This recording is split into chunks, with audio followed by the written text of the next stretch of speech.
pentru-n iaz, măi frate, dar acum zice gata, nu se mai poate. Prin Mahala umbla zi și noapte, căutând băutură pe la toate porțile șoapte.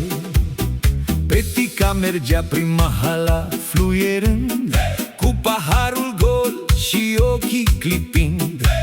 Bătea la poartă și întreba ușor: n-aveți un păhărel pentru un om bun la umor? Petica a băut cât pentru-n iaz, măi frate, dar acum zice gata, nu se mai poate.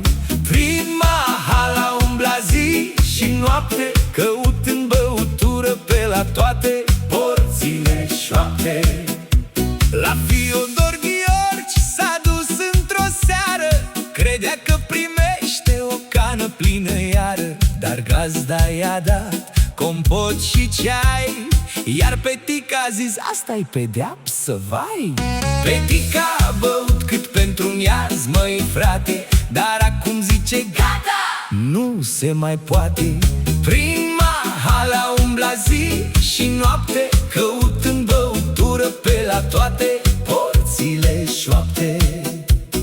Într-o noapte a vorbit cu un gard, credea că-i vecinul venit de la târg. Îi spunea necazul cu glas supărat, iar câinele râdea de s-a tăvălit în sat. Petica a băut cât pentru-n iaz, măi frate, dar acum zice gata, nu se mai poate. Prin Mahala umbla zi și noapte, căutând băutură pe la toate porțile șoapte. Acum Petica merge mai cu minte, nu mai caută pahare fierbinți și aprinse, dar când îl vede lumea prin sat venind, întreabă râzând: azi apă sau vin?